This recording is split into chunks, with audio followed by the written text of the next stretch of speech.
Welcome into the Hyundai Studios here on STOHD.com for STO Fantasy Playbook. I'm Will Ewing, joined alongside Ryan Kavanaugh. Today's starts, sits, and also the injury impact. And we move ahead now into the fantasy playoffs, so we're looking for these guys that hopefully we can rely upon to move ahead. You think Darren McFadden's one of those? Yeah, and I think owners who are patient enough to hang on to Darren McFadden during his hiatus on injury are going to be happy about that. Last week he returned with 11 carries for 52 yards, 2 catches, and he scored a touchdown. This is a Raiders offense that's been desperate for someone to get that running game going and take some pressure off Carson Palmer. I think he has a big week. And the Browns are a team who's been desperate for their wide receivers to step up for most of the year. We've got Josh Gordon. In the last 2 weeks, he was targeted 8 and 12 times. He has a total of 14 catches and averaging almost 100 yards a game. This kid's starting to get it, and I think he's a guy you can get on the waiver wire, and you can play him this week. And he probably is on the waiver wire, and I really like to bet on targets better than receptions a lot of times because that's when you see the quarterback looking that way, and that's something you can usually play off of. I'm going to go with Darren Sproles as one of my starts. Now, this is a very crowded backfield. He's coming off of an injury as well. But he comes in, he gets 84 yards from scrimmage and 2 touchdowns during their loss to the Giants. Sproles finished 5 carries, which he doesn't get a lot of carries. He's usually targeted in the backfield, makes him a PPR monster. Had 56 yards on the ground, also his first rushing touchdown of the year. I think he's a good play. Also, Michael Crabtree finished with a team-high 9 receptions for 93 yards. And I think this is something that we were kind of worried about with Kaepernick coming in. We want to see how the targets played out. And now they're going up against the New England Patriots, which I think is a good team to throw the ball against. Now we look for our sits.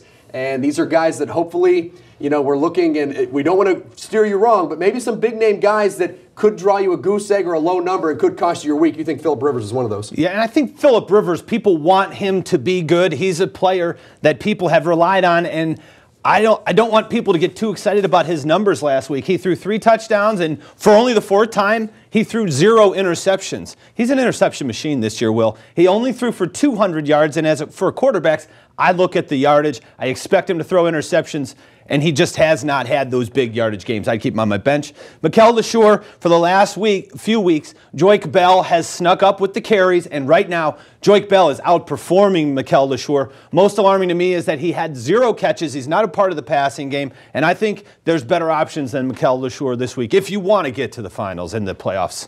And you talked about Phillip Rivers, and I think in a similar boat as Tony Romo. We talked about them a little bit last week, about 2 guys that really big names that were drafted to be starters, but there's a lot better options out there. Romo is on my bench this week, and here's why. He's playing the Pittsburgh Steelers, and I know the Steelers aren't technically a great defense every week, but they're coming off a very bad week against the Chargers, and I think they're going to be revved up and ready to go against Romo. Romo, 268 yards last week and a 27-yard touchdown, but also the interception. This was against Cincinnati, a team you can throw the ball against. I think Pittsburgh is going to give him a lot more trouble. Stephen Ridley, my other sit, a running back here for the New England Patriots. The Patriots are running the ball more often, but now San Francisco comes in. They've limited running backs to an average of 10.8 fantasy points thus far. I think New England's probably going to have to throw the ball a little bit more. Those dump-offs to Welker and Hernandez. If I had better options, Ridley would be on my bench. And now we move on to the injury impact. RG3, there's questions on whether he's going to start or not. So if he does start, it's a knee problem. Can we expect the rushing yards? But if he doesn't, do you start Pierre Garçon? A lot of questions there in Washington. Well, first and foremost, RG3 is a gamer, and he's going to want to put himself out there. He did that last week and tried to insert himself in the game.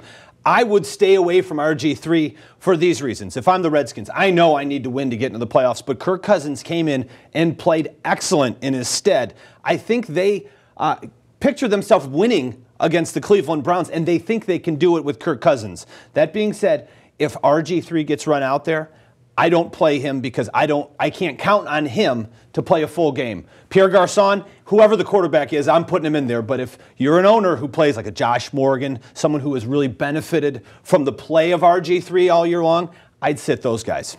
Yeah, that's a very good point. We're talking about reliability because in the playoffs, that's what we want. We want someone reliable that's going to put up some points. No fantasy marketplace this week because really you can't buy or sell anybody. You're stuck with the girl you brought to the dance, so hopefully she's a pretty one. We thank you for tuning in. We're reminding you that this is your fantasy. We just happen to be in it.